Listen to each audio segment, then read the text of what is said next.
नमस्कार, मैं हूं अनुराग चड्ढा। इनसाइड विद अनुराग में आपका स्वागत है। दोस्तों, पश्चिमी यूपी में भाजपा को अब एक बड़ा त्याग करने की जरूरत पड़ने वाली है, क्योंकि अब त्यागी और जाट एक साथ आने वाले हैं, जिससे भाजपा के पूरे समीकरण हिल जाएंगे। जी हां दोस्तों, सियासी गलियारे में इन दिनों सबसे बड़ी चर्चा, सबसे बड़ी सुगबुगाहट जनता दल यूनाइटेड के दिग्गज नेता रहे केसी त्यागी को लेकर है। खबर है कि जल्द ही केसी त्यागी राष्ट्रीय लोकदल का दामन थाम सकते हैं। जयंत चौधरी ने भी उनके लिए अपने दरवाजे खोल दिए हैं, बाकायदा खुले मंच से न्योता भी दे दिया है। और यही वह खबर है जो पश्चिमी यूपी की राजनीति का वो टर्निंग पॉइंट बनेगी, जो 2027 के विधानसभा चुनावों में पूरा का पूरा खेल पलट कर रख देगी। दोस्तों, केसी त्यागी का रालोद की तरफ झुकाव कोई रातों रात लिया गया फैसला नहीं है। इसकी पटकथा काफी पहले लिखी जा रही थी। इस पूरी कहानी का सबसे बड़ा संकेत 11 जनवरी 2026 को मिला। नई दिल्ली के भारत मंडपम में पुस्तक मेले के दौरान केसी त्यागी की लिखी किताब संकट में खेती का विमोचन हुआ। अब ध्यान देने वाली बात यह है कि इस किताब का विमोचन किसी और ने नहीं, बल्कि रालोद प्रमुख जयंत चौधरी ने किया था। यह किताब किसानों के मसीहा चौधरी चरण सिंह और स्वामी सहजानंद सरस्वती को समर्पित है। इसी मंच से जयंत चौधरी ने एक बड़ी बात कही थी। उन्होंने केसी त्यागी को चौधरी साहब का सच्चा शिष्य बताते हुए कहा था कि मैं त्यागी जी को मनाने आया हूं। हर दल में एक केसी त्यागी होना बहुत जरूरी है। राजनीति में ऐसे बयान सिर्फ औपचारिकता भर नहीं होते, बल्कि ये भविष्य के गठबंधनों की नींव होते हैं। इसके साथ ही सियासी गलियारों में एक निमंत्रण पत्र भी आजकल तेजी से वायरल हो रहा है। 22 मार्च को दिल्ली के मावलंकर हॉल में खुशहाल किसान मजबूत भारत नाम से गोष्ठी का आयोजन किया गया है। इस गोष्ठी का विषय किसानों की समृद्धि और देश की मजबूती है, लेकिन सबसे ज्यादा चर्चा इस कार्यक्रम के इनविटेशन कार्ड की हो रही है। इस कार्ड पर एक तरफ भारत रत्न चौधरी चरण सिंह की तस्वीर है, तो दूसरी तरफ जयंत चौधरी के साथ केसी त्यागी नजर आ रहे हैं। इतना ही नहीं, कार्ड के ऊपर महात्मा गांधी, बाबा साहब अम्बेडकर, राम मनोहर लोहिया, कपूरी ठाकुर और जयंत के पिता चौधरी अजीत सिंह की तस्वीरें भी हैं। यानी चौधरी परिवार की तीनों पीढ़ियों को इस कार्ड पर केसी त्यागी के साथ एक साथ जगह दी गई है। यह इस बात का स्पष्ट संकेत दे रहा है कि केसी त्यागी ने कहीं ना कहीं रालोद के मंच से ही अपनी आगे की राजनीति दिशा को तय करने का प्लान कर लिया है। और अब 22 मार्च को मंच से केसी त्यागी अपना अगला प्लान बताएंगे। हाल ही में जब केसी त्यागी के पार्टी छोड़ने और रालोद में आने की खबरों ने जोर पकड़ा, तो जयंत चौधरी ने भी खुलकर अपनी बात रखी। उन्होंने कहा कि त्यागी जी उनके पुराने साथी हैं और उनका चौधरी चरण सिंह व चौधरी अजीत सिंह के साथ बहुत गहरा नाता रहा है। जयंत ने यहां तक दावा किया कि इस पूरे मुद्दे पर उनकी त्यागी जी से बात भी हो चुकी है, और अगर वो पार्टी में आने का फैसला लेते हैं तो उनका खुले दिल से स्वागत किया जाएगा।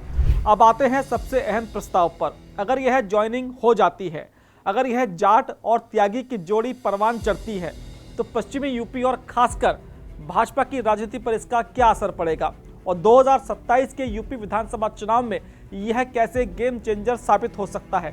दोस्तों, पश्चिमी यूपी में रालोद की छवि मुख्य रूप से जाटों की पार्टी रही है, लेकिन रालोद अब इस छवि से बाहर निकलकर सर्व समाज और विशेषकर किसानों की एक व्यापक पार्टी बनना चाहती है। त्यागी बिरादरी पश्चिमी यूपी में एक बहुत बड़ा और प्रभावशाली वोट बैंक है, जिसे पारंपरिक तौर पर भाजपा का कोर वोटर माना जाता है। लेकिन समय समय पर इस समाज की भाजपा से कथित नाराजगी की खबरें भी उठती रहती हैं और माहौल भी बनता रहता है। समाज को लगता है कि वो मुफ्त में अपना 100% वोट भाजपा की झोली में डालता है, लेकिन सत्ता और संगठन में उन्हें वह प्रतिनिधित्व और सम्मान नहीं मिल पाता जिसके वो हकदार हैं। और अगर हम जनसांख्यिकी की बात करें, तो मेरठ, मुजफ्फरनगर, गाजियाबाद, हापुड़, बागपत और बुलंदशहर जैसे जिलों की लगभग 15 से 20 विधानसभा सीटों पर त्यागी वोटर हार और जीत तय करने का मादा रखते हैं। अब रालोद के पास पहले से ही त्रिलोक त्यागी जैसे कद्दावर नेता मौजूद हैं, और अगर केसी त्यागी भी जुड़ जाते हैं तो पार्टी के पास त्यागी बिरादरी के दो बड़े और सर्वमान्य चेहरे होंगे। अब जाट और त्यागी वोट बैंक एक साथ रालोद के झंडे के नीचे आएगा तो इसका सीधा असर भाजपा पर पड़ेगा। रालोद अभी एनडीए का हिस्सा है, ऐसे में मजबूत रालोद का मतलब है कि 2027 के विधानसभा चुनावों में टिकट बंटवारे के समय जयंत चौधरी भाजपा पर मनचाहा दबाव बना सकेंगे। 2022 के विधानसभा चुनावों में जब किसान आंदोलन चरम पर था, तब पहले और दूसरे चरण में भाजपा को पश्चिमी यूपी में भारी नुकसान उठाना पड़ा था। भाजपा को पश्चिमी यूपी में अपनी सीटें बचाने के लिए खासतौर पर जाट और किसान वोटों के लिए कहीं ना कहीं अब जयंत चौधरी की आरएलडी पर आश्रित होना पड़ सकता है। 2024 के लोकसभा चुनाव में रालोद के साथ आने से भाजपा को वेस्ट यूपी में संजीवनी मिली थी। ऐसे में अगर रालोद के पास जाटों के साथ अब त्यागी वोट बैंक की भी चाबी आ जाती है तो भाजपा को रालोद की शर्तों को हर हाल में मानना पड़ सकता है। यानी भाजपा को पश्चिमी यूपी में बड़ा त्याग करना पड़ सकता है और अपने कोटे की सीटें रालोद को देनी पड़ सकती हैं। जानकारों और सियासी गलियारों में चल रही चर्चा की माने तो केसी त्यागी के इस कदम के पीछे उनके बेटे अमरीश त्यागी का राजनीतिक भविष्य भी एक बहुत बड़ा कारण माना जा रहा है। अमरीश ने 2022 के यूपी विधानसभा चुनाव के दौरान भाजपा ज्वाइन की थी, लेकिन कहा जाता है कि उन्हें वहां लगातार साइड लाइन रखा गया और उन्हें वो तवज्जो नहीं मिली जिसकी उम्मीद थी। अब माना जा रहा है कि अगर केसी त्यागी रालोद में एक संरक्षक या नीतिगत सलाहकार के तौर पर जुड़ते हैं तो पार्टी का थिंक टैंक बनते हैं, तो इसके बदले में 2027 के विधानसभा चुनाव में वह अपने बेटे अमरीश के लिए पश्चिमी यूपी से एक सुरक्षित और मजबूत सीट पर टिकट की दावेदारी पेश करने की मांग कर सकते हैं।